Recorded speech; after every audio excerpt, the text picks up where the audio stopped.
Imagine being assigned to one of the loneliest jobs on Earth, a tiny island surrounded by the violent waters of the Atlantic Ocean.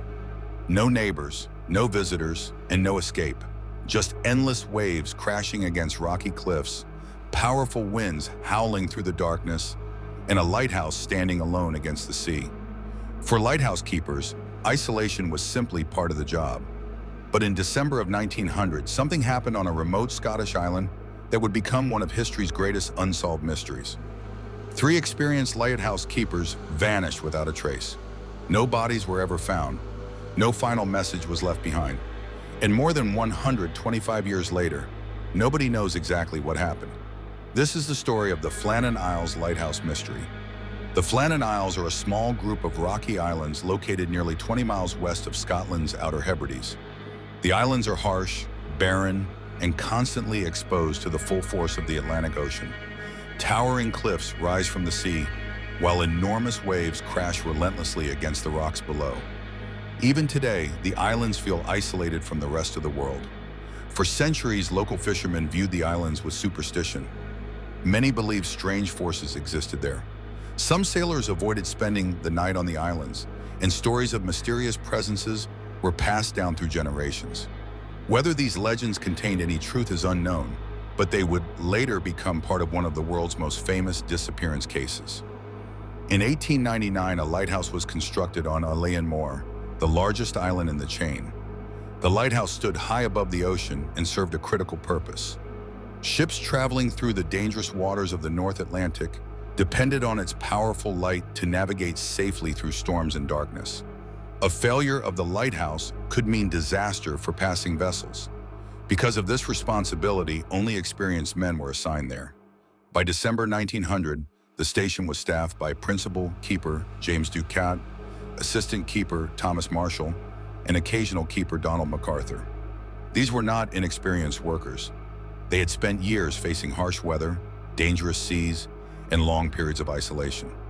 They understood the risks of the Atlantic better than most people ever could. No one had any reason to believe they were about to become part of a mystery that would survive for more than a century. The first sign of trouble appeared on December 15, 1900. A passing ship reportedly noticed that the lighthouse light was not operating. At first, nobody considered it a major problem. Visibility at sea could be affected by weather conditions, and mistakes in observation sometimes occurred. However, as days passed, concerns slowly began to grow. Unfortunately, rough weather prevented supply vessels from reaching the island. As a result, no one could immediately investigate the situation. The mystery continued to deepen in complete silence. Finally, on December 26, the relief vessel Hesperus approached Ullainn Moor. Captain James Harvey expected a routine supply visit, but almost immediately he sensed that something was wrong. Normally, one of the lighthouse keepers would be waiting near the landing area. A signal flag would be raised, and preparations would already be underway for unloading supplies. This time there was nothing. No signal, no movement, no sign of life anywhere on the island. The entire place seemed unnaturally silent. Concerned by the strange situation, relief keeper Joseph Moore volunteered to go ashore and investigate. As he climbed the steep path leading to the lighthouse, he later described an overwhelming feeling of unease. The island was completely silent. There were no voices, no footsteps, and no activity. When Moore finally reached the lighthouse compound, he found the main gate closed. Entering the building, he expected to find the keepers inside. Instead, he discovered something deeply disturbing. The lighthouse was completely empty. The beds had been slept in, food remained in the kitchen. Everything suggested that normal daily activities had been taking place only a short time earlier. Yet there was no sign of James Ducat, Thomas Marshall, or Donald MacArthur. The three men had simply vanished. Moore searched every room in the building but found nothing. There was no evidence of violence, no blood, no signs of a struggle, and no indication that anyone had forced their way into the lighthouse. It looked as though the men had simply stood up and walked away. Then investigators noticed a detail that would become one of the most important clues in the entire case. 2 sets of oilskin waterproof gear were missing, but one set remained hanging inside the lighthouse. This immediately created a serious problem for investigators. Weather conditions outside were harsh, and no experienced lighthouse keeper would willingly leave the station during winter without protective clothing. If one set of gear remained inside, why had its owner apparently gone outdoors? Even more puzzling was the fact that lighthouse regulations required one keeper to remain inside at all times. Why had all three men left the lighthouse together? The questions only continued to multiply. As news of the disappearance spread, an official investigation was launched. The man assigned to solve the mystery was Superintendent Robert Muirhead, an experienced lighthouse official who personally knew the missing keepers. Unlike newspaper reporters and curious members of the public, Muirhead had access to the island, the lighthouse records, and the physical evidence left behind. He traveled to Ulian Moor determined to discover what had happened during those final days. His attention quickly focused on the island's western landing platform. This area was used for unloading supplies from ships and was exposed directly to the full power of the Atlantic Ocean. What investigators found there was remarkable. A large storage box positioned high above sea level had been damaged. Iron railings were bent. Ropes had been torn from their fixtures. Heavy equipment appeared to have been shifted from its original position. To Muirhead, these signs pointed toward one explanation. The island had been struck by extremely powerful waves. Based on the evidence, Muirhead developed what would eventually become the most accepted theory. Perhaps one of the keepers had noticed that equipment near the landing platform was at risk during rough weather. He may have gone outside to secure it. Seeing the danger, a second keeper could have followed to help. Then, for reasons nobody can fully explain, the third keeper may have left the lighthouse as well. While the men worked near the platform, a massive rogue wave may have crashed over the cliffs and swept all three into the sea. At first glance, the theory seemed reasonable. The Atlantic Ocean is among the most dangerous bodies of water on Earth. Modern oceanographic research has confirmed the existence of rogue waves, enormous walls of water capable of appearing suddenly without warning. These waves can reach incredible heights and possess enough force to destroy ships, damage coastal structures, and overwhelm experienced sailors. If a rogue wave struck Ulian Moor at the wrong moment, even 3 trained lighthouse keepers might have had little chance of survival. Yet the rogue wave theory was not perfect. Several troubling questions remain. Why would all 3 men leave the lighthouse at the same time when regulations required one keeper to remain inside? Why did one of the men apparently leave without his oilskin waterproof gear? Experienced lighthouse keepers understood the dangers of winter storms better than anyone. Such behavior seemed highly unusual. The theory explains some of the evidence, but not all of it. As investigators continued searching for answers, another mystery began to emerge. Stories circulated about strange entries supposedly found in the lighthouse logbook. According to later accounts, Thomas Marshall had written unusual observations in the days before the disappearance. One entry reportedly described severe winds unlike anything he had previously experienced. Another claimed one of the keepers had been crying. An even more dramatic entry allegedly stated that the men had been praying as a violent storm approached. These reports fascinated the public because they painted a terrifying picture. Experienced lighthouse keepers were not known for panic. If the stories were true, something extraordinary must have frightened them. Over time, these alleged logbook entries became one of the most famous parts of the entire mystery. Books, newspaper articles, and documentaries repeated them for decades. However, modern historians later uncovered a surprising problem.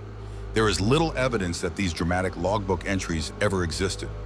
Researchers examining official records found no reliable documentation supporting the famous quotations.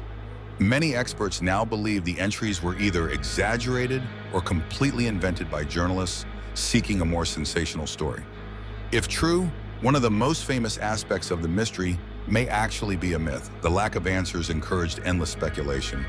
Some people believe the men had been involved in a violent argument. According to this theory, a fight may have broken out inside the lighthouse, leading to tragedy.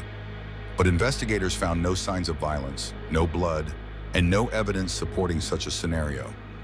Others suggested that one keeper may have suffered a mental breakdown caused by isolation and stress. Living on a remote island surrounded by endless ocean was not easy. Yet again, no evidence supported the claim. As the years passed, theories became increasingly unusual.